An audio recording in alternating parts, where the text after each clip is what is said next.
Yo, brother, it's time for us to start talking the real, man. We've been sugarcoating too much. We've got to start calling everything out for what it is. Hi guys, I'm here with the Begode Mten5 from UC Underground. Thanks again, Liam. And here to address the charging. This wheel, it's an 84 volt wheel, 750 watt hour battery, and it comes with an old style 1.5 amp chargers. I'm still convinced they have a warehouse full of these things. They don't want to get rid of them. It kind of depends on the use case of your M105 or if you're thinking about getting this wheel. But nowadays, it's kind of a slow charger because if you were to drain this pretty much empty, given the inefficiencies of the 1.5 amp charger, it's going to take you at least 7 to 8 hours to fully charge this wheel from empty. That's a fair bit of time.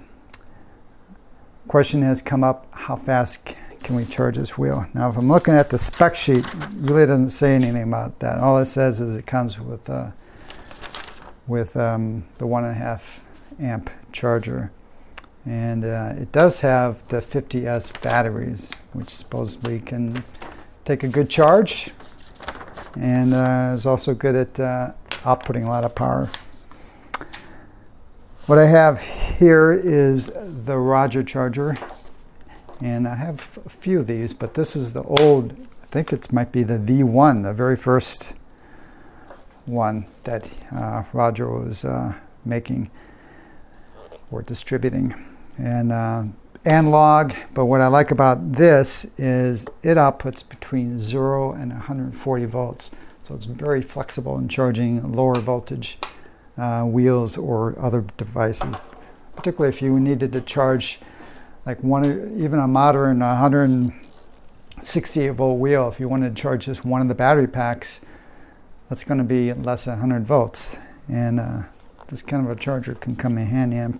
And he still sells these kind. So I have an adapter cable from Roger that allows, I think he made this originally for me I want to be able to charge my M103 with this charger potentially. So I'm all set. I got this, I'm going to plug it in. I got this set up for 84 volts. Let me bring in the camera and we'll crank up the current until it shuts off the charging. All right, let's turn on the charger.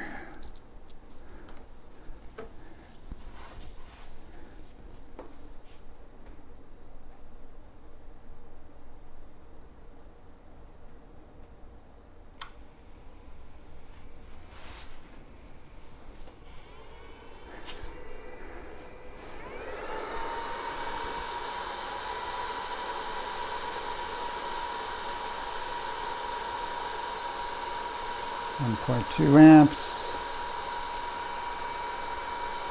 2.7, 4.7.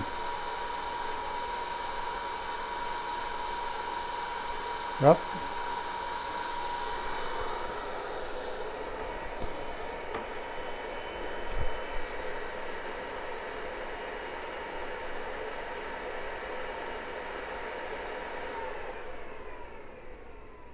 Looks like it was about 4 amps. I really would have thought it would have been a little higher. Let's try that again. Takes a little time for this charger to ramp up.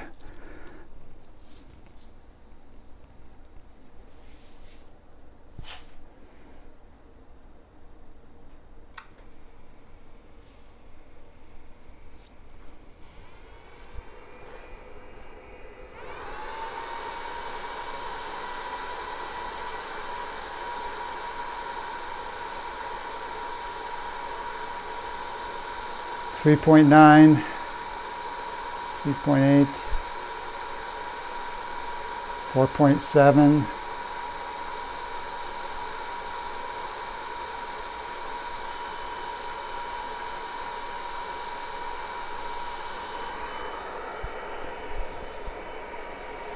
All right, well, that was quick. 4 to 4.5 amps, I would say safely 4 amps. You can charge this at, when I say safely, meaning you can charge a little faster, but what these wheels will do is if you attempt to charge them at a higher capacity than they're designed for, like the BMS, it basically shuts off your ability to charge. There's a power distribution board, at least on the Begode wheels on all the newer generations, and the BMS will trigger it and just shuts off the charging. So you can't hurt your wheel by trying to put in a little extra current. So if you were to go at 4.5 amps and walk away, temperatures rise, little changes, it'll probably trip and stop charging. So when I say safely, I just mean if you put it at 4 amps, odds are you can just walk away, leave it alone, and it'll continue to charge without tripping the internal power distribution board to stop it from charging. So at 4 amps, you could charge this wheel from empty in about 2.5 hours. So that's quite an improvement. 2.5 hours versus 7+ hours. So good to know if you have a fast charger, and even if you can get a hold of a dedicated, I know you can get 84 volt fast chargers out there, particularly used ones, that will support, they usually support like 1, 2, 4, 6, 8 amps type thing. So that might be a good option for you. All right, guys, hope you found this video useful. And until next time, safe riding.